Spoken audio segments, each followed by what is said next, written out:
바울 선교의 사랑을 많이 받은 박규 선교사입니다. 사회자가 소개하신 것처럼 저는 1981년부터 96년까지 15년 동안 GMS 파송 필리핀 주재 선교사로 필리핀에서 원주민 교회들을 개척해서 목회하는 일과 필리핀 장로회 신학대학을 설립을 해서 교역자들을 양성하는 일을 했습니다. 그리고 1996년부터 작년 말까지 플러신학교 선교대학원의 아시아 선교학 교수로 또 한국학부 원장으로 그리고 글로벌 커넥션 대표로 사역을 했습니다. 그리고 금년부터는 플러신학교 원로 교수로 계속 강의하며 학생들 논문 지도한 일을 하면서 자유롭게 5대양 6대주를 다니면서 주로 현지 교회의 선교운동을 촉진하고 교육하고 훈련하는 그런 일들을 합니다. 선교지들을 방문하면서 선교사님들을 자문하고 또 선교사님들과 동역하는 현지인 지도자들과 함께 이렇게 교류하면서 주님 나라 도래와 주님의 뜻 구현을 위하여 사역을 하고 있습니다. 동서선교인구 개발원의 국제 대표로도 사역을 하고 있습니다. 이렇게 오랜만에 바울 선교회 전체 선교사 수련회에 와서 또 하나님 말씀을 대언할 수 있는 기회를 갖게 돼서 너무 기쁩니다. 오랜만에 뵙는 바울 선교회 선교사님들 너무 반갑고요. 그리고 처음 뵙는 여러분들도 뵙게 되어서 반갑습니다. 저는 GMS 파송 선교사지만 GMS보다도 바울 선교회 이동희 목사님 그리고 바울 선교회 사랑을 많이 받은 사람입니다. 그래서 제 마음 가운데는 바울 선교회는 제 선교회처럼 이렇게 사랑하는 마음과 바울 선교회 선교사님들을 사랑하고 존경하는 마음이 늘 있습니다. 오늘 저녁에 히브리서 3장 1절에서 6절까지의 말씀을 중심으로 소명, 충성, 그리고 기도, calling, faithfulness and prayer라는 제목으로 말씀을 전가하도록 하겠습니다. 제가 히브리서 3장 1절에서 6절까지의 말씀을 읽어드리겠습니다. 그러므로 함께 하늘의 부르심을 받은 거룩한 형제들아, 우리가 믿는 도리의 사도이시며 대제사장이신 예수를 깊이 생각하라. 그는 자기를 세우신 이에게 신실하시기를 모세가 하나님의 온 집에서 한 것과 같이 하셨으니 그는 모세보다 더욱 영광을 받을 만한 것이 마치 집 지은 자가 그 집보다 더욱 존귀함 같으니라. 집마다 지은 이가 있으니 만물을 지으신 이는 하나님이시니라. 또한 모세는 장래에 말할 것을 정언하기 위하여 하나님의 온 집에서 종으로서 신실하였고 그리스도는 하나님의 집을 맡은 아들로서 그와 같이 하셨으니 우리가 소망의 확신과 자랑을 끝까지 굳게 잡고 있으면 우리는 그의 집이라. 우리 모두는 선교사들입니다. 주님 나라와 주님의 나라 도래를 위하여 주님의 통치 회복을 위하여 그리고 주님의 뜻 구현을 위하여 부름받은 사람들입니다. 부활하신 주님이 승천하시기 전에 제자들에게 대유임령, 우리가 지상명령이라 합니다만 Great Commission을 주셨습니다. 마태는 그러므로 너희는 가서 모든 족속으로 제자를 삼으라라고 기록하였고 마가는 너희는 온 천하에 다니며 만민에게 복음을 전파하라라고 기록했습니다. 또 누가는 또 그의 이름으로 죄사함을 받게 하는 회개가 예루살렘에서 시작되어 모든 족속에게 전파될 것이 기록되었으니 너희는 이 모든 일의 증인이라라고 기록했습니다. 그리고 요한은 아버지께서 나를 보내신 것 같이 나도 너희를 보내노라 라고 기록하였습니다. 누가는 또한 사도행전 1장 8절에서 오직 성령이 너희에게 임하시면 너희가 권능을 받고 예루살렘과 온 유대와 사마리아와 땅끝까지 이르러 내 증인이 되리라고 그렇게 기록했습니다. 땅에 있는 교회는 어떤 값을 지불하고라도 그리스도께서 분부하신 이 대유임령을 이루어드리는 그 일을 위하여 일해야 되는 줄로 압니다. 그런데 우리가 이런 그리스도의 대유임령을 생각할 때 마치 하나님께서 그 일을 우리 선교사들에게 교회에게만 부탁하시고 그저 우리가 이 모든 일을 할 것으로 기대하시는 것처럼 생각을 할 때가 있습니다. 그런데 오늘날과 같이 열악한 선교 환경, 특별히 극단 이 이슬람주의자들, 또 힌두교 나라, 그리고 공산국가와 같은 나라에서 이 선교 사명을 감당하는 것은 매우 힘겨운 일들로 여겨지고 있습니다. IS가 지배하고 있는 이런 나라 같은 데서 선교 사역을 한다는 것은 매우 어려워 보입니다. 어떻게 보면 불가능해 보입니다. 그래서 우리가 참 아주 열악한 선교 환경에서 이 사명을 감당하는 것이 불가능한 것처럼 보여져서 상당히 이렇게 참 엄두가 안 날 때가 있습니다. 그러나 우리 하나님은 선교하는 하나님이시다. Our God is missionary God이라는 말이 있습니다. 우리 하나님은 선교하시는 하나님입니다. 우리에게 세계 복음화의 사명을 주시고 가만히 계시는 분이 아니라 하나님은 친히 악한 자를 멸하고 죄에 빠진 사람들을 건져내고 그리고 하나님이 지으셨던 아름답고 질서 있고 영광스러운 세계를 회복하시기 위하여 적극적으로 일하십니다. 그러나 그 하나님은 혼자 일하지 아니하시고 우리를 불러서 우리와 더불어 그리고 우리를 통하여 일하시는 것을 볼 수 있습니다. 출애굽기 3장 7절에서 10절까지의 말씀 보면 우리 하나님이 선교하는 하나님이시고 그리고 우리는 그 하나님의 부름을 받은 일꾼들이라는 것을 보여주는데 이렇게 기록이 되어 있습니다. 여호와께서 가라사대 내가 애굽에 있는 내 백성의 고통을 정령히 보고 그들이 그 간역자로 인하여 부르짖음을 듣고 그 우고를 알고 내가 내려와서 그들을 애굽의 손에서 건져내고 그들을 그 땅에서 인도하여 아름답고 광대한 땅, 젖과 꿀이 흐르는 땅, 곧 가나안 족속, 헷 족속, 아모리 족속, 브리스 족속, 히위 족속, 여부수 족속의 지방에 이르리 하노라.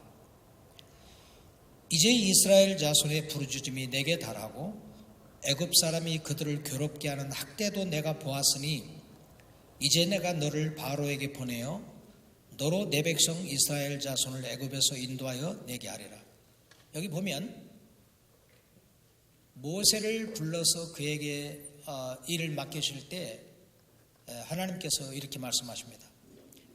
내가 애굽에 있는 내 백성의 고통을 정령히 보았다. 그들이 그 간역자로 인하여 부르짖음을 들었다. 그리고 그들의 우고를 내가 알고 있다. 내가 내려와서 그들을 애굽 땅에서 인도하여 건져내고 그들을 인도하여 아름답고 광대한 땅, 젖과 꿀이 흐르는 땅으로 인도하리 하노라. 내가 하겠다는 겁니다. 그러고 나서 말씀하시기를 이제 이스라엘 자손의 부르짖음이 내게 달하고 애굽 사람이 그들을 괴롭게 하는 학대도 내가 보았으니 이제 내가 너를 바로에게 보내어 너로 내 백성 이스라엘 자손을 애굽에서 인도하여 내게 하리라. 우리에게 모든 족속으로 제자를 삼으라고 하셨고 온 천하에 다니며 만민에게 복음을 전파하라고 말씀하셨지만 주님은 우리에게만 그 일을 맡기신 것이 아니라 내가 하겠다는 겁니다. 내가 모든 걸 알고 있다. 내가 내려가서 내가 그들을 건져내고 그들을 인도하여 젖과 꿀이 흐르는 땅으로 인도하여 내겠다. 내가 하겠다는 겁니다. 그런데 하나님은 혼자 일하시는 것이 아니라 모세를 불러서 내가 이제 너를 보내노라. 오늘 또 사탄의 일을 멸하고 죄에 빠진 사람들을 건져내야 해서 또 하나님의 아름다운 세상을 회복하시기 위하여 하나님이 적극적으로 일하시는데 혼자 일하지 아니하시고 우리를 불러서 우리를 통하여 일하십니다. 그래서 우리가 사역하는 선교 환경이 아무리 열악해도 사람으로는 불가능해 보일 때가 많아요. 예수님이 제자들에게 부자가 하나님 나라 들어가는 것이 얼마나 어려운지 낙타가 바늘귀로 나가는 것이 부자가 하나님 나라에 들어가는 것보다 더 쉽다니까 제자들이 깜짝 놀라서 그러면 도대체 누가 구원을 얻을 수 있겠습니까? 할 때 예수님이 사람으로서는 할 수 없으되 하나님으로서는 다 하실 수 있는 일이라 했습니다. With man this is impossible, but with God all things are possible. 낙타가 바늘귀로 나가는 것 사람으로 불가능합니다. 지금 회교권, 힌두교권, 공산권을 복음하는 것은 불가능해 보여요. 그러나 우리의 힘으로만 세계 복음화의 사역을 한다면 불가능한 일입니다. 그러나 하나님에게는 모든 것이 가능하다고 했습니다. With God all things are possible. 하나님으로서는 모든 것을 할 수 있는 일이라. 불가능해 보이지만 반드시 교회는 승리합니다. 계시록 7장 9절 11절 보면 각 나라와 족속과 민족과 방언 가운데 흰옷 입은 사람들이 나와서 보좌의 앞에서 주님을 경배할 때가 옵니다. 계시록 21장 22장에 보면 마침내 새하늘과 새 땅이 회복이 됩니다. 모든 무릎이 예수의 이름 앞에 꿇고 모든 혀가 예수를 주와 구주로 고백할 날이 옵니다. 반드시 옵니다. 왜냐하면 전능하신 하나님이 지금 일하고 계시기 때문입니다. 그래서 우리가 낙심할 필요가 없습니다. 아까 이도규 목사님이 선교지로 나가는 선교사들에게 아무것도 계획하지 말고 흰 백지장 하나 가지고 나가는 것처럼 하나님이 어떤 일을 시키시든지 어떤 그림을 그리게 하시든지 하게 하시라는 말씀을 하시게 하라는 말씀을 전적으로 동의합니다. 선교지로 우리가 나갈 때 윌리엄 캐리처럼 허드슨 베일러처럼 위대한 선교사가 되라고 그렇게 권하는 분들이 있어요. 저도 옛날에는 선교사님들 선교지로 나갈 때 권면이나 축사임무를 할 때는 뭐 그런 식으로 하지 않았나 생각이 돼요. 근데 요즘은 그럽니다. 대사를 경영하지 말고 위대한 일을 경영하지 말고 가서 가족과 함께 행복하게 잘 살아라고.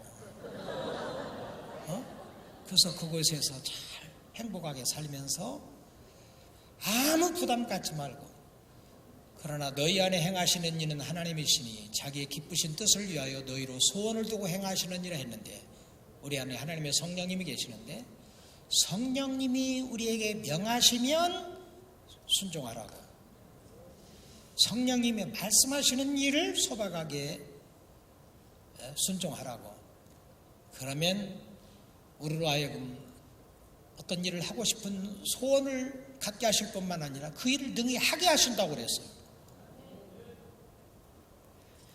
오늘 우리가 함께 읽은 히브리서 말씀을 보면 우리는 함께 하늘의 부르심을 받은 거룩한 형제들이라고 했습니다.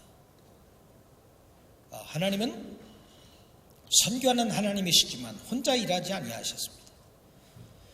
아브라함을 부르셨고 모세를 부르셨고 요셉, 다윗, 다니엘, 예수, 바울과 같은 일꾼들을 불러서 일하셨습니다. 그리고 오늘 또 하나님은 일꾼들을 부르시고 그들과 함께 일하기를 원하십니다. 많은 분들이 하나님의 일을 마치 안수받은 목사나 파송받은 선교사들만이 하는 일로 생각을 하는데 그렇지 않습니다. 또 많은 선교사님들이 목사 선교사는 우월감을 가지고 하고 평신도 선교사들은 상당히 조금 이렇게 무시를 당한다 할까 소중히 생각하지 않는 경우가 있습니다. 그러나 우리 모두는 함께 하늘의 부르심을 받는 사람들입니다. 히브리서 기자는 히브리서를 받아 읽는 모든 성도들에게 함께 하늘의 부르심을 받은 거룩한 형제들아라고 말하고 있습니다. 베드로전서 2장 9절에서 그러나 너희는 택하신 족속이요 왕같은 제사장들이요 거룩한 나라요 그의 소유된 백성이니 이는 너희를 어두운 가운데서 불러내어 그의 기이한 빛에 들어가게 하신 자의 아름다운 덕을 선전하게 하려 하심이라 하겠습니다. 베드로전서를 받아 읽는 모든 성도들에게 평신도들에게 그러나 너희는 택하신 족속이다. 왕같은 제사장들이다.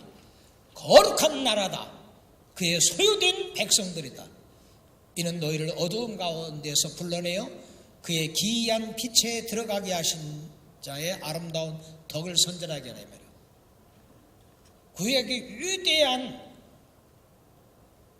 하나님의 쓰임받은 일꾼들은 많은 사람의 평신도들이었습니다. 요셉, 모세,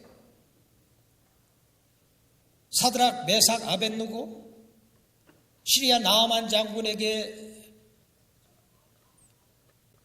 하나님을 알게 한 이스라엘 여자아이 룻에게 영향을 준 나오미 거의 평신도들입니다. 하나님은 안수받은 목사님들과 파송받은 선교사님들을 사용하시지만 모든 사람들을 사용하십니다. 하나님이 우리 모두를 서로 다르게 지으셨습니다. 우리 가운데 얼굴 같은 사람 하나도 없어요. 쌍두개도 달라요. 저는 딸이 셋 있는데 한 공장에서 나온 생산품이 다 다릅니다. 얼굴 생김새도 다르고 성품도 다르고 다 달라. 내가 다시 아이를 낳는다 해도 지금 있는 세 딸과 같은 아이 못 낳습니다. 우리 모두는 하나님이 독특하게 지으셨습니다. 우리 모두는 없어서는 안 될 소중한 사람들입니다. 아무도 하나님께 돌릴 수 없는 영광을 나만이 돌릴 수가 있습니다. 하나님은 나만을 통하여 받기를 원하시는 영광이 있으십니다. 우리 모두는 소중한 사람들이에요. 목사도 선교사도 평신도도 모두 함께 하늘의 부르심을 받은 거룩한 형제들입니다. 그래서 우리는 자존감을 가져야 돼요. 동료 선교사들 아주 소중한 하나님이 기뻐하시는 하나님이 목적을 가지고 지으시고 은사를 주시고 사용하시는 하나님의 사람이라는 것을 우리가 알아야 합니다. 그런데 하나님이 우리를 불러 일을 시키실 때는 반드시 감당할 만한 의뢰를 주십니다. 하나님 우리를 불러놓고 무책임하게 그저 아무런 도움도 주시지 않는 분이 아니라 우리를 부르신 하나님이 늘 우리와 함께 하시면서 우리에게 말씀하시면서 우리를 사랑하시면서 돌보시면서 우리를 통하여 일하십니다. 하나님이 아브라함을 너는 너의 본토 친척 아비 집을 떠나 내가 네게 지시할 땅으로 가라. Go to the land I will show you. 아브라함을 부르셨습니다. 가나안 땅에 가서 하나님 나라를 선포하고 하나님 통치를 선포하도록 부르셨습니다. 그런데 하나님이 아브라함에게 사명을 주실 때는 그에게 약속한 것이 있습니다. 내가 너로 큰 민족을 이루겠다. I'll make you into a great nation. 내가 너로 큰 민족을 이루겠다. 그 다음에 내가 너를 축복하겠다. I'll bless you. 내가 너의 이름을 위대하게 하겠다. I'll make your name great. 너를 축복의 통로로 삼겠다. You will be a blessing. 누가 너를 축복하면 내가 그를 축복하고 누가 너를 저주하면 내가 그를 저주하리라. I'll bless those who bless you. Whoever curses you, I'll curse. 보호를 약속하셨습니다. 땅 위의 모든 민족이 너를 인하여 복을 받게 하겠다. All peoples on earth will be blessed through you. 아브라함을 불러 일을 시키실 때 일을 시켜놓고 그저 아무 일도 안 하시는 하나님이 아니라 항상 함께하면서 함께 일하시며 보호하시며 하나님이 지켜주겠다고 복을 주시겠다고 복의 통로가 되게 하시겠다고 주님 나라와 복음 위하여 일하는 아브라함을 위대하게 만들겠다고 약속을 하셨습니다. 하늘과 땅의 모든 권세를 가지고 세상 끝날까지 함께하고 약속하셨습니다. 하나님은 우리를 불러 일을 시키실 때는 반드시 감당할 만한 은혜를 주십니다. 그래서 우리가 다른 염려할 것 없어요. 선교사들이 어떨 때는 위대한 일을 경영합니다. 뭐 좀 큰 일 좀 하겠는데 뭐 그냥 이만큼 선교비에 필요하다고 하는데 돈도 안 보내주고 말이에요.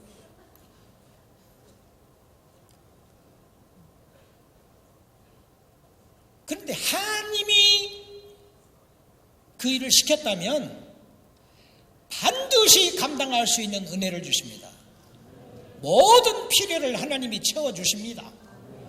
아니 우리 비즈니스가 아니고 하나님의 비즈니스에 우리가 부름받은 사람인데 필요한 거 공급 안 해주시겠어요? 그런데 우리가 하나님이 원하신 일을 해드리는 게 아니라 내가 하고 싶은 일을 저질러 놓고 자꾸 공급해 주지 않는다고 그러는데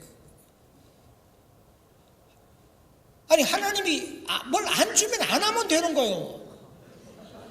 하나님이 일 맡기지도 않고 뭐 시키지도 않은 일을 엉뚱한 일을 하고 있으면서 막 불평하고 원망하고 막 낙심하고 말이야. 아니 하나님이 이 일을 안 맡기면 안 하면 되는 거고 안 주면 안 하면 되는 거예요. 여러분 누가 자기 집에 와서 일해라고 해놓고는 임금도 안 주고 말이야. 아무것도 일할 거라도 안 주고 그냥 일만 시키면 누가가 일하겠어요? 응? 우리가 누구를 불러서 일을 시키면 반드시 필요한 임금도 주고 필요한 걸 준다고요. 함께 우리는 하늘의 부르심을 받았습니다. 하나님이 원하시는 일을 하도록 하기 위해 부르셨어요. 우리 비즈니스 하라고 한 게 아니고 그러므로 부르심을 받은 사람들은 부르신 분의 신실하심을 믿고 하나님의 공급하심을 믿고 아브라함처럼 제자들처럼 순종하는 삶을 살아야 합니다. 하나님은 그의 나라, 그의 통치 회복을 위하여 그의 뜻 구현을 위하여 우리를 부르시는데 필요한 모든 것들을 공급하여 주신 분입니다. 우리가 해야 할 일은 뭐냐? 부름받은 사람들은 그저 하나님이 맡기신 일에 충성하면 되는 거예요. 고린도전서 4장 1절 2절에 다음과 같이 기록이 되었습니다. 사람이 마땅히 우리를 그리스도의 일꾼이요 하나님의 비밀을 맡은 자로 여길지어다. 그리고 맡은 자들에게 구할 것은 충성이니라. 여러분 위대한 일을 경영하지 마십시오. 윌리엄 캐리가 Expect great things from God, attempt great things for God. 하나님으로부터 위대한 일을 기대하고 위대한 일을 시도하라겠어요. 그것이 우리에게 용기를 주기도 하고 꿈을 갖기도 하지만 많은 경우에 우리를 미혹합니다. 하나님이 시키지도 않는 위대한 일을 경영하게 만들어요. 누가 우리들을 위대한 일을 하라고 했습니까? 하나님이 에레미야를 통해서 바룩에게 말했습니다. 네가 너를 위하여 큰 일을 찾느냐? 그것을 찾지 말라. Should you then seek great things for yourself? Seek them not. 위대한 일을 경영하지 말라고 그랬어요. 다윗은 시편 131편 1절에서 3절까지 이렇게 말합니다. 여호와여, 내 눈이 높지 아니하고 내 마음이 교만치 아니하며 내가 큰 일과 미치지 못할 기이한 일을 힘쓰지 아니하였나이다. 내가 내 심령으로 고요하고 평안하기를 젖된 아이가 어미 품에 안김 같게 하였나이다. 실로 내 심령이 젖된 아이가 어미 품에 안김 같나이다. 이스라엘아, 지금부터 영원까지 여호와를 앙망하라. 다윗은 눈이 높지 아니했고 마음이 교만치 아니했고 내가 큰 일과 미치지 못할 기이한 일을 힘쓰지 아니했다고 했습니다. 내가 내 심령으로 고요하고 평안하기를 젖된 아이가 어미 품에 안김 같게 했다. 내 심령이 실로 젖된 아이가 어미 품에 안김 같다. 위대한 일을 경영하지 마십시오. 하나님이 맡기시는 일을 하십시오. 하나님 일을 안 맡기시면 나설지 말아요. 설치지 말아요. 불기둥 구름기둥 가면 따라가고 멈추면 멈추고 그저 서두르지 말고 짧은 기간 동안에 위대한 일을 이루려고 하면 피곤해집니다. 시험에 들어요. 스트레스 받습니다. 마음에 평안이 없어요. 그러나 주님이 불러서 하게 하시는 일을 다소곳이 이렇게 주님의 주시는 힘으로 하면 참으로 마음에 행복하게 살 수 있습니다. 주님이 내게 맡기신 일을 내가 해야지. 주님이 맡기시지도 않은 일을 나대고 설치고 막 그냥 뭐 해내려고 하면 영광은 자기 영광을 구합니다. 하나님의 영광을 나타내지 않아요. 주님이 우리를 주님 나라와 복음을 위하여 부르셨어요. 부르신 주님께서 우리에게 일을 맡기실 때는 반드시 함께 하시며 감당할 만한 은혜를 주십니다. 그럼 우리가 행복하게 선교사에 감당할 수 있어요. 근데 우리는 얼마나 주님께 묻지도 아니하고 주님이 나를 통하여 이루기를 원하신 뜻인지 분별도 안 하고 위대한 일을 경영하지 몰라요. 나는 미국에 있는 한인 가운데 제일 부자 장로님을 압니다. 우리 교회 장로님이에요. 이민 1세 가운데 제일 성공했다는 사람이에요. 어떤 해에는 도널드 트럼프보다 더 부자 수입이 많은 때가 있었어요. 선한 일을 많이 하는 사람입니다. 그런데 한 번은 그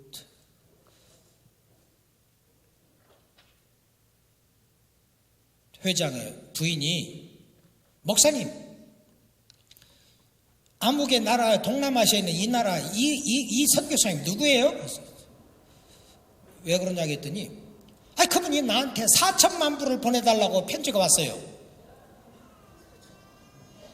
그래서 왜 4천만 불이 필요하답니까? 그랬더니 어느 나라에서 자기 나라에서 제일 큰 신학교를 하나 하려고 그런다고.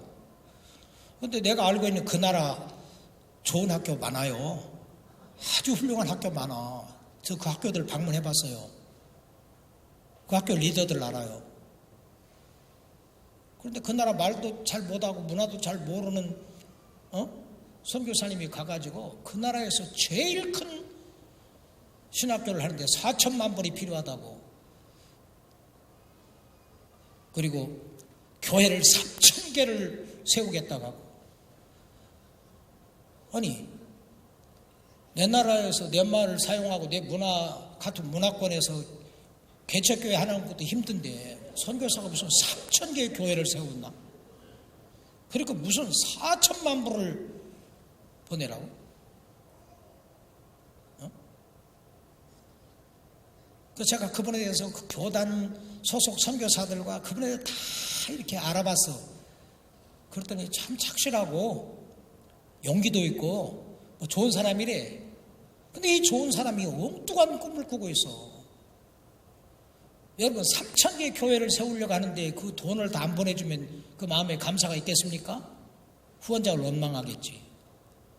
얼굴 한 번도 못 본 사람, 그분에게 4천만 불을 보내라고.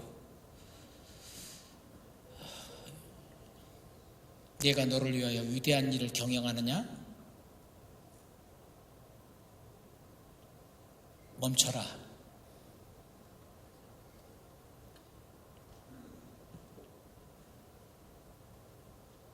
여호와여, 내 눈이 높지 아니하며 마음이 교만치 아니하고 큰 일과 미치지 못할 기이한 일을 힘쓰지 아니하나이다.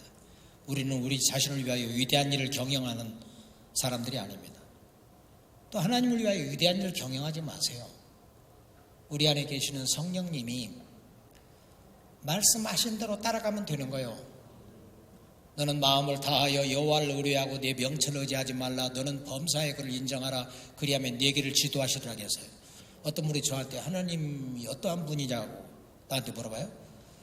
하나님이 누구와 같냐고. 그래서 내가 하나님은 GPS와 같은 분입니다. 그래서 GPS가 그냥 주소 넣으면 가라 하면 가는 거예요. 좌회전하라고 하면 좌회전하고 우회전하면 우회전하고 잘못 가서 유턴하라고 하면 유턴하고.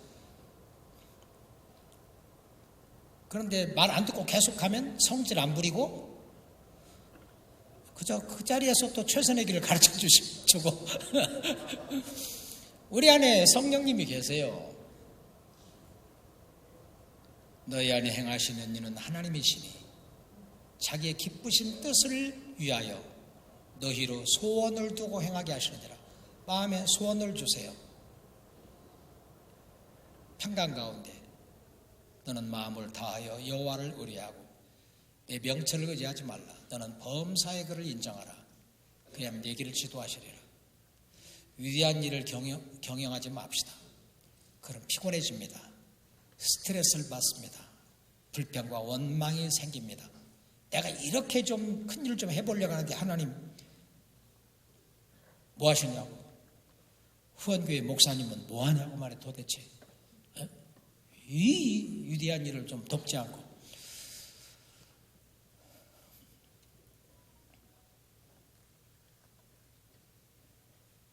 충성은 하나님이 맡기시는 일을 하나님의 주시는 힘으로 하나님의 방법으로 감당하는 것입니다.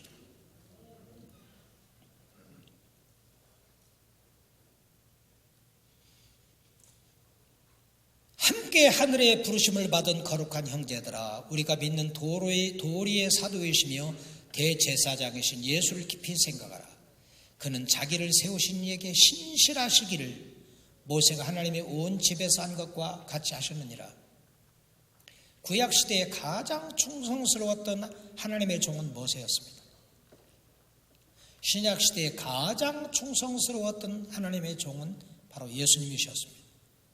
이 히브리서 3장이 말하는 바가 모세가 구약시대에 온 하나님의 집에서 종으로 충성한 것 같이 예수님은 아들로서 하나님의 집에서 충성했다 그랬습니다. 요한복음 17장 4절에 보면 아버지여, 예수님의 기도가 나옵니다. 아버지여, 아버지께서 내게 하라고 부탁하신 일을 내가 땅 위에서 다 이루어 아버지를 영화롭게 하였사오니 아버지여, 창세전에 아들과 함께 누렸던 영광으로 이제도 아들을 영화롭게 하옵소서 그랬습니다. 요한복음 19장 30절입니까? 31절입니까? 다 이루었다. It is finished.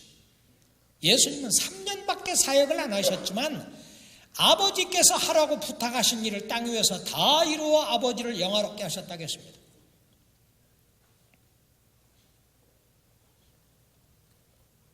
어떻게 모세는 하나님이 맡기신 일에 그렇게 충성할 수가 있었으며 예수님은 어떻게 하나님의 맡기신 일에 충성하실 수가 있었는가? 맡은 자들이 구할 것은 충성이라겠는데 맡은 자들에게 구할 것은 위대한 일이 아닙니다. 하나님이 각 사람에게 다른 은사를 주셨어요. 5달란트, 2달란트, 1달란트. 5달란트 맡기신 사람에게는 5달란트를 요구했고 기대했고 2달란트 받은 사람에게는 2달란트 남길 걸 기대했고 1달란트 받은 사람에게는 1달란트 남기면 좋겠어요.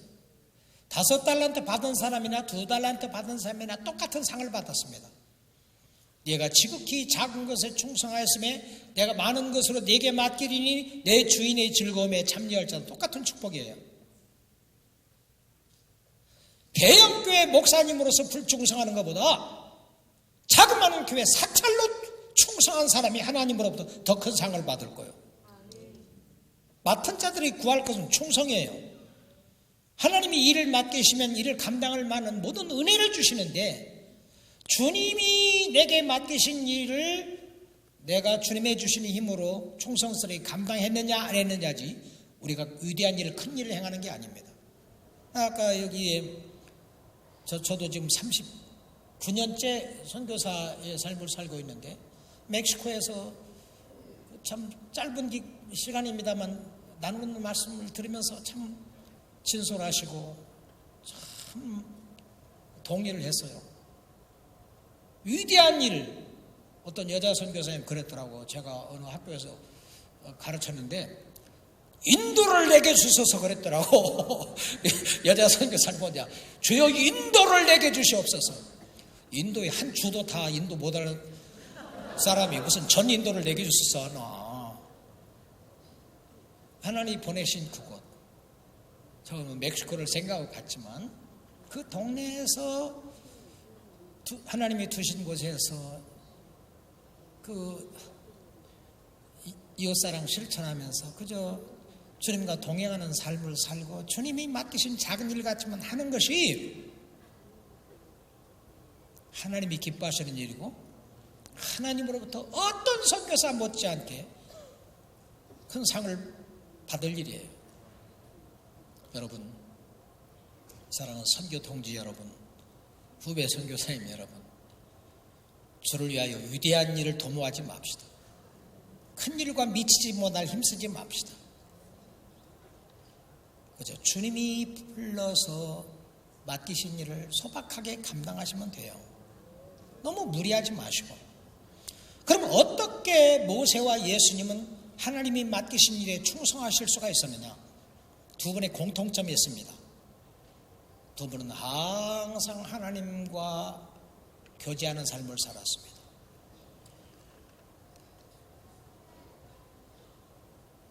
출애굽기 33장 11절에 보니까 사람이 자기의 친구와 이야기함 같이 여호와께서는 모세와 대면하여 말씀하시며 모세는 진으로 돌아오나 눈의 아들 젊은 수종자 여호수아는 회막을 떠나지 아니하더라.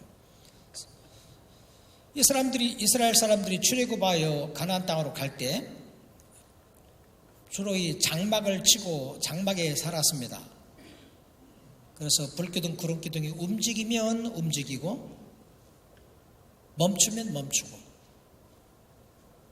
그런데 장막에서 자고 이른 아침에 장막에서 떠나 회막, 미팅 플레이스, 하나님을 만나는 장소, 요즘 말하면 새벽기도처럼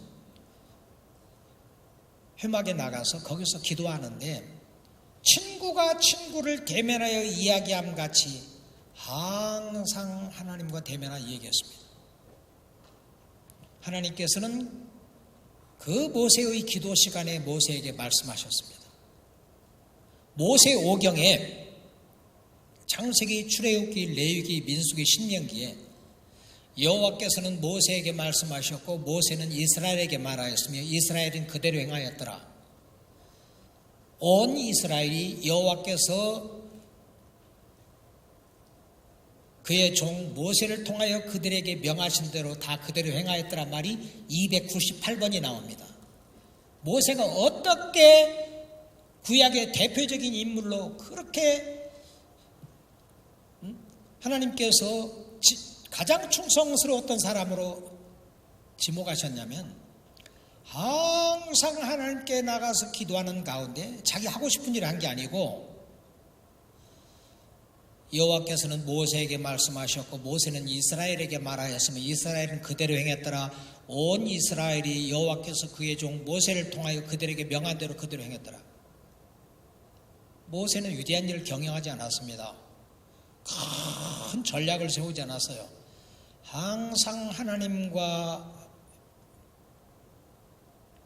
교제하는 가운데 기도 시간에 친구가 친구를 대면하 이야기함 같이 여호와께서는 모세에게 말씀해 주셨다고 그랬어요. 주님이 말씀하신 대로 행한 거예요. 말씀 안 했으면 안 행하면 되는 거예요. 그냥 가족하고 행복하게 살으라니까 아무 부담 갖지 말고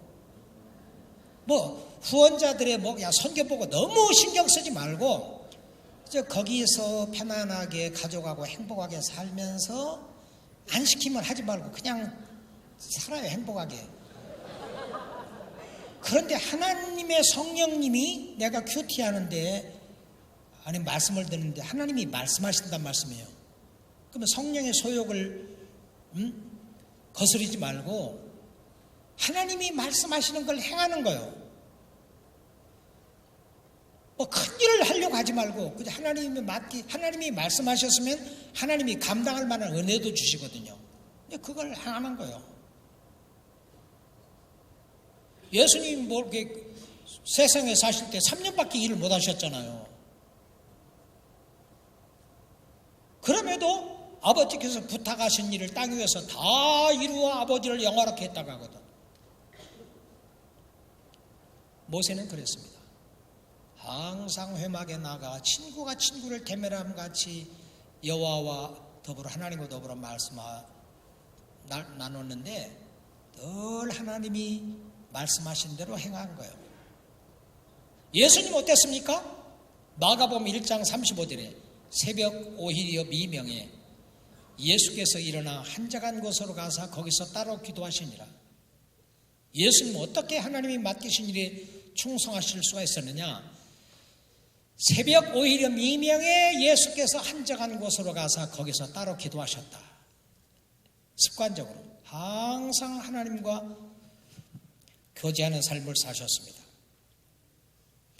요한복음 12장 49절에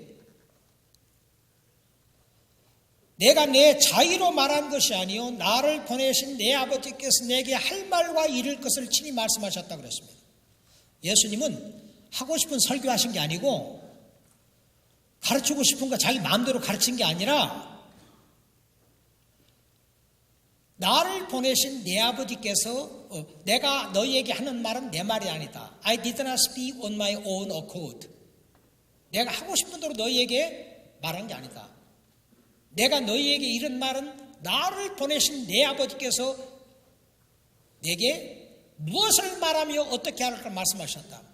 My father who sent me commanded me what to say and how to say it. 놀랍지 않습니까? 성자 예수님이 하나님이신데요. 자기 하고 싶은 말을 하고 싶은 설교하고 하고 싶은 대로 하셨을 것 같은데 그래도 될 것 같은데 요한복음 12장 49절을 보면 내가 너희에게 한 말은 내 말이 아니라 나를 보내신 내 아버지께서 내게 할 말과 이룰 것을 친히 말씀하셨다. My father who sent me commanded me 내게 명령해 주셨다. What to say and how to say it. 무엇을 말할 거를 가르쳐 주실 뿐만 아니라 어떻게 말할 것도 가르쳐 줬다는 거예요. 우리가 어떨 때는 진리를 말하는데 지혜롭게 말 못해가지고 아주 그냥 상처를 주고 일 벌릴 때가 있잖아요. 그런데 무엇을 말하는 내용뿐만 아니라 what to say 그리고 how to say it 어떻게 말할 것까지 가르쳐 주셨다. 놀랍지 않습니까? 예수님은 성자시라도 자기 하고 싶은 일을 하고 자기 하고 싶은 말하고 자기 하고 싶은 일을 한 게 아니라 내가 하는 말은 내 말이 아니다. 나를 보내신 내 아버지께서 내게 무엇을 말하며 어떻게 말할 것을 친히 말씀하셨다고 그랬습니다. 또 놀라운 거 발견했는데 요한복음 16장 13절에 그러나 진리의 성령이 오시면 그가 너희를 모든 진리 가운데 인도하시리라. 예수님이 이제 승천하신 후에 하나님께서 성령님을 보내주셨잖아요. 다른 보혜사 성령님을 보내셨는데 그 성령님도 자기 하고 싶은 대로 마음대로 인도한 게 아니라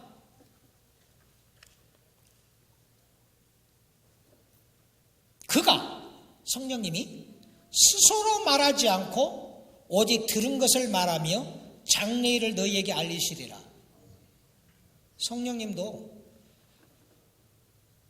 제자들을 인도하시는데 자의로 자기 하고 싶은 대로 말한 게 아니고 자기를 보내신 하나님으로부터 오직 들은 것을 말했다 그랬어요.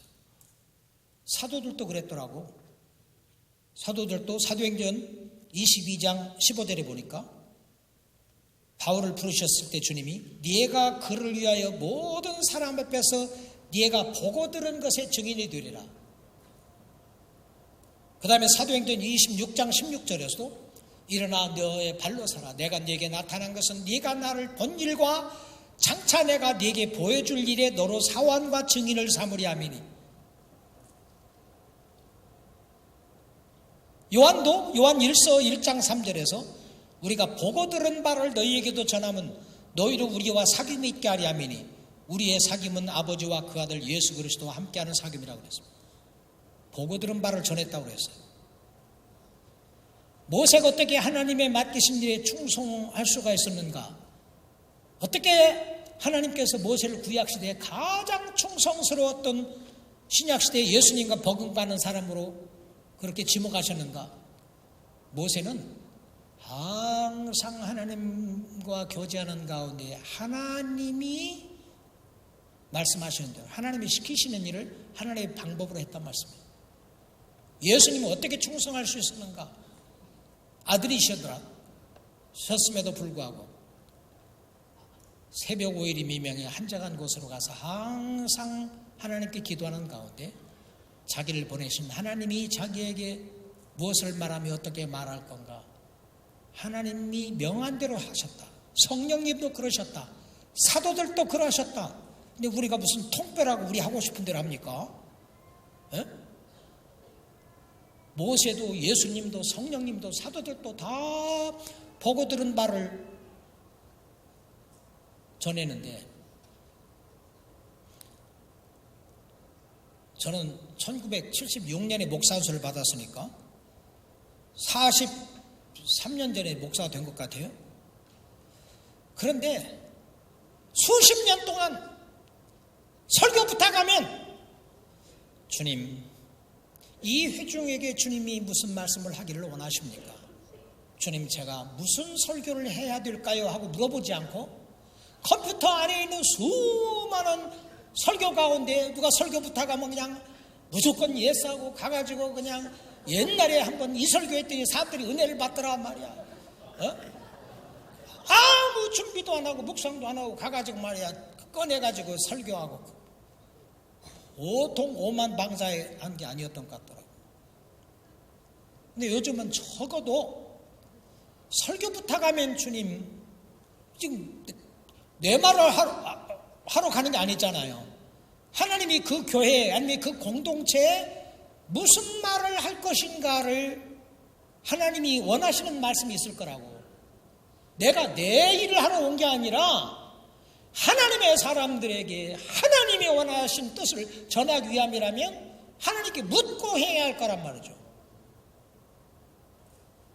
그래서 이번에도 여기 설교하려고 하는데 제가 뭐 기도하는데 이게 그게 하나님이 어떤 것인지 이것인 것 같고 저것인 것 같고 하는데 딱 이거 하겠습니다 보냈는데 내가 얼른 또 이거 아니라고 이걸 하겠다고 해서 보냈어요. 왜냐하면 성령님의 마음에 평강을 안 주셔.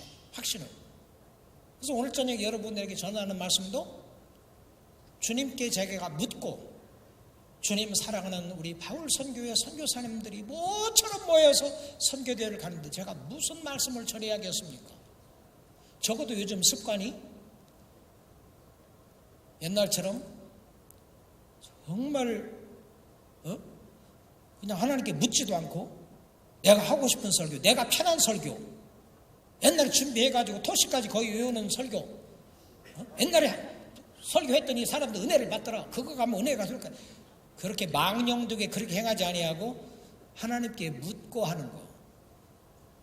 설교는 수도 없이 많이 했잖아요. 근데 어떤 말씀을 하나님이 그 교회에 그 시점에 회중에 하기를 원하시는지, 하나님이 원하는 말씀을 내가 전해야지, 내가 설교 하나 뭘 준비해가지고 가가지고 하나님의 뜻과 관계없는 얘기 해가지고 무슨 은혜가 되겠어요?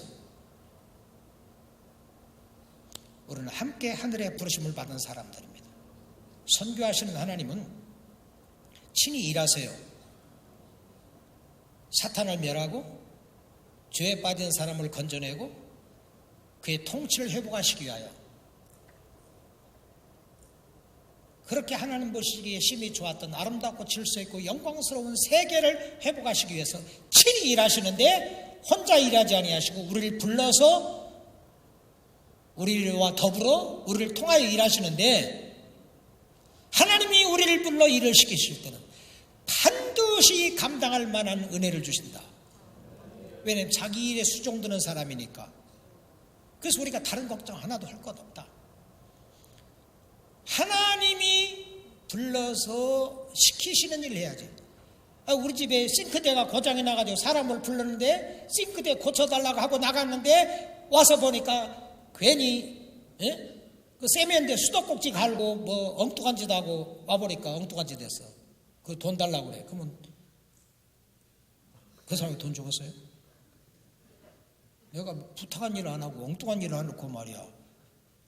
말도 아무렇지 않은 일이었어. 괜히 그거 뜯어가지고 일 내고 고치라는 건 안 고치고 그래가지고 되겠어요? 하나님이 우리를 불러 일을 시키실 때는 하나님이 우리를 통하여 하기를 원하신 일을 해드려야지. 아니, 내가 뭘 그냥 설치고 말이야, 내 소견에 오른 대로 해가지고 무슨 칭찬을 받겠어요?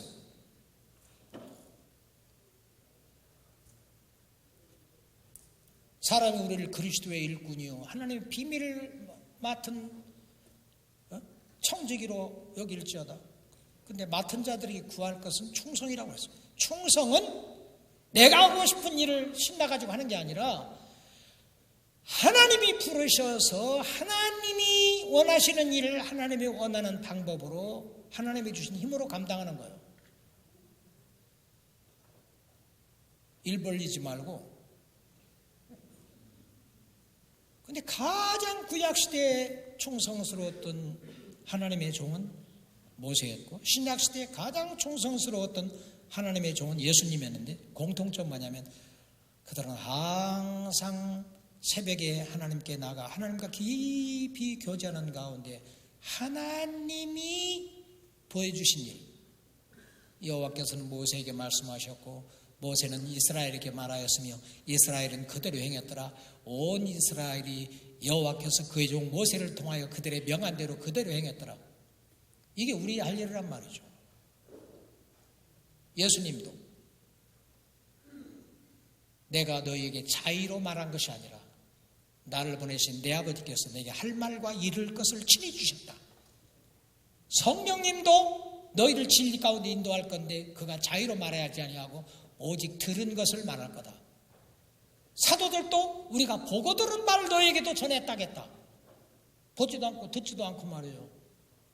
매일 큐티 통해서 하나님 음성을 듣고 그걸 전해야 하는데 그냥 옛날에 그냥 설교했던 거 가지고 그냥 어디 가든지 그거 똑같은 설교하고 그렇게 가지고 되겠냐고.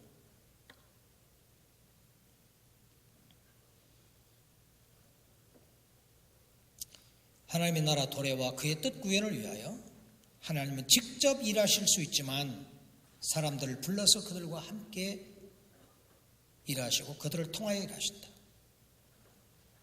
하나님은 오늘도 하나님 나라 도래와 하나님 뜻 구현을 위하여 일꾼들을 부르신다. 우리는 주님의 나라와 복음을 위하여 부름받은 사람들입니다.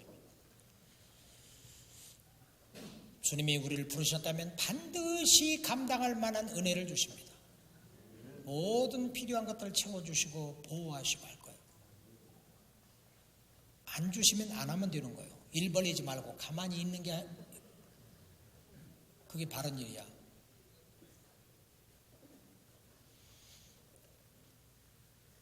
그렇기 때문에 하나님이 원하시는 일을 하나님이 원하는 방법으로 이루어드리기 위해서는 항상 하나님과 말씀과 기도로 교제하는 가운데 하나님의 음성을 듣고 마음에 하나님의 주시는 일, 너희 안에 행하시는 일은 하나님이시니 자기의 기쁘신 뜻을 위하여 너희로 소원을 갖고 행하게 하신다. 시편 127편 2절 1절 2절은 이렇게 말합니다. 여호와께서 집을 세우지 아니하시면 세우는 자의 수고가 헛되며 여호와께서 성을 지키지 아니하시면 파수꾼의 경성함이 허사로다. 너희가 일찍 일어나며 늦게 누우며 수고의 떡을 먹으며 헛되도다. 그러나 여호와께서 사랑하는 자에게 잠을 주시는 듯 해서 잘잠 다 자고도 주님이 함께 하시면 우리가 하는 일들이 견고하게 서고 아침부터 저녁 늦게까지 설치고 다니면서 아무리 몸이 부서지게 일할지라도 하나님이 원하지 않은 일, 자기 의를 가지고 자기 원하는 일을 이룬다면 그건 하나님의 일이 아니라는 거예요. 스가랴 4장 6절에 여호와께서 스룹바벨에게 하신 말씀이 이러하니라. 만군의 여호와께서 말씀하시되 이는 힘으로도 되지 아니하며 능으로 되지 아니하고 오직 나의 영으로 되느니라.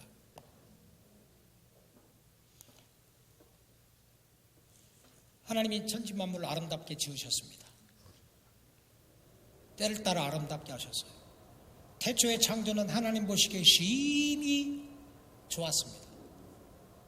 그래서 하나님이 그 아름다운 창조를 계속 아름답고 질서있고 영광스럽게 보존하기 위하여 자기의 모양, 자기의 형상을 따라 사람을 지으시되 남자와 여자를 지으시고 그들에게 복을 주어 이르시기를 생육하고 번성하라. 온 땅을 정복하라. 온 땅을 다스리라. 공중의 새들과 바다의 물고기와 땅의 모든 생물을 다스리라고 하셨습니다. 그런데 창세기 3장에 보면 아담 하와가 하나님 말씀을 어기고 범죄합니다. 범죄함으로 사람들은 하나님으로부터 쫓겨나서 영적으로 하나님과 단절이 이루어졌습니다. 프랜시스 쉐이퍼가 얘기한 것처럼 죄로 말미암아 사람들은 영적으로 하나님과 단절이 됐다. 영적 단절, spiritual separation. 죄로 말미암아 하나님과 단절된 사람은 자기 속사람과 겉사람의 심리적 단절, psychological separation, 심리적으로 분열이 일어나게 된다. 우울증에 빠지게 되고 자기를 미워하고 자기를 받아들이지 못하고 자기를 사랑하지 못하고 자기를 미워하고 자살하고 이게 죄의 결과다. 범죄함으로 하나님을 떠난 사람은 하나님과 영적 단절, 나 자신의 속사람과 겉사람의 심리적 단절뿐만 아니라 나와 다른 사람 사이에 sociological separation, 사회적인 단절이 일어났다. 거기에서 그친 것이 아니고 자연과 원수가 됐다. 그래서 로마서 8장에 보면 피조물들도 썩어짐의 종로를 하는 데서 해방되어 하나님의 자녀들이 나타나기를 바라며 탄식하며 하나님의 사람들이 나타나기를 고대한다고 그래서 모든 세상의 이 문제는 다 죄 때문에 일어난 겁니다. 그러나 예수 그리스도의 보혈로 십자가의 예수님의 희생으로 복음으로 말미암아 우리가 하나님과 영적으로 회복하게 되었습니다. 하나님과 회복하게 되면 내 속사람과 겉사람이 회복이 일어납니다. 다른 사람을 사랑하게 됩니다. 자연을 사랑하게 돼요. 내가 하나님을 알지 못할 때는 내 자신을 되게 미워했습니다. 나 우리 아버지 원망 많이 했어요. 이름이 뭐냐? 박기호가 애들이 기호 1번, 기호 2번하고 놀리는데 그 좋은 이름 가운데 박기호가 뭐야 이게. 생김새도 싫고 너무 내 자신이 싫어서 미웠어. 그래서 나는 자살을 몇 번 생각을 했습니다. 근데 그렇게 내가 싫었는데 요즘은 내가 좋아. 자존심이 있고 셀프 에스팀, 자존감이 있고 내가 나를 사랑해. 내가 나를 원망하지 않아. 옛날은 준 것도 없이 다른 사람 미웠는데 옛날은 나는 옳고 다른 사람 틀렸다고 생각했거든. 준 것도 없이 미웠고 지금 사랑하는 마음이었어. 그리스도가 너희를 받아 하나님께 영광을 돌리심 같이 너희도 서로 받으라. 다른 사람은 나와 다른 것이지 나는 옳고 그 사람 틀린 게 아닌데 옛날에는 나는 옳고 저 사람 틀렸다고 생각했어. 나와 다르면. 요즘 희한하게 사람들 사랑하는 마음이 있어. 옛날에 그렇게 꼴보기 싫었던 사람인데 지금은 사랑스러워져. 받아줘. 옛날에 자연을 하나님을 알지 못할 때 자연을 미워했습니다.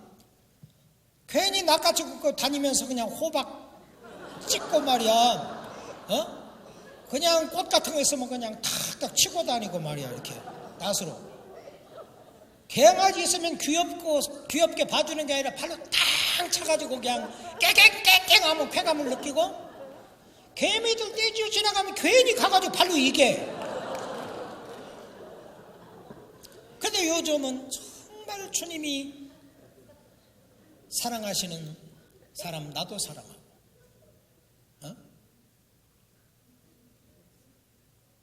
모든 성경은 내 이웃 사랑하기를 내 몸과 같이 하라는 한 명령 안에 다 포함이 되느니라. 내가 내 이웃 사랑하기를 내 몸과 같이 하라는 최고의 계명을 지키면 잘하는 것이거니와. 난 옛날 고르반 하나님께 뭘 잘하면 부모가 뭐고 나는 우리 아버지 환갑 때도 안 간 사람입니다. 형님 결혼식에도 안 갔어. 형수가 그때 시아지 어디 갔대요? 식구들 다 있는데 시아지가 안 보여요? 사진에. 성격 공부하러 간다고 안 갔지? 근데 요즘은 안 그렇습니다. 요즘은 내 부모, 형제, 자매들뿐만 아니고 내 이웃도 내 몸과 같이 사랑하는 말씀이 실천이 돼요. 자연을 사랑하는 마음이 있어요. 우리 집에 꿀벌이 집을 지어가지고 막 집 앞에 그냥 계단만 집에 들어가려면 웽웽거리고 다니는 거야. 동네 사람이 꿀벌 잘못 쐬면 죽기까지 한다고. 그냥 제 아내도 저것 좀 없애라고. 우리 손주들 저거 쐬면 어떡하냐고. 근데 인터넷에 들어가고 옛날 같아 국물도 없지. 이 바퀴벌레 잡는 것으로 그냥 저녁이면 다 들어가더라고. 그 구멍에다가 쉬 뿌리면 다 죽는 거야. 5불도 안 돼. 그런데 하나님이 사랑하는 생물을, 유익한 생물을 내가 왜 죽이냐? 이렇게 인터넷 들어가 보니까 내가 공격 안 하면 공격 안 한다고 하더라고. 그래서 1년을 걸어고치는데 사람들이 불안해. 그래서 하나님 어떻게 합니까? 이거 안 죽이고 어디로 옮길 수 없습니까? 안 돼. 유튜브 찾아보고 막 했더니 한 500불을 주면 그거 없애주는데 어디로 딴 데로 살아서 옮기려면 또 돈을 또 더 내야 한다고 그래요.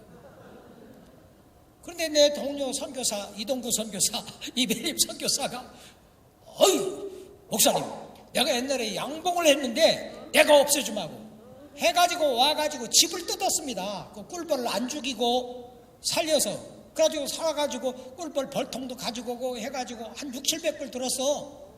5불이면 다 해결될 걸 살리려고 600-700불 들었어.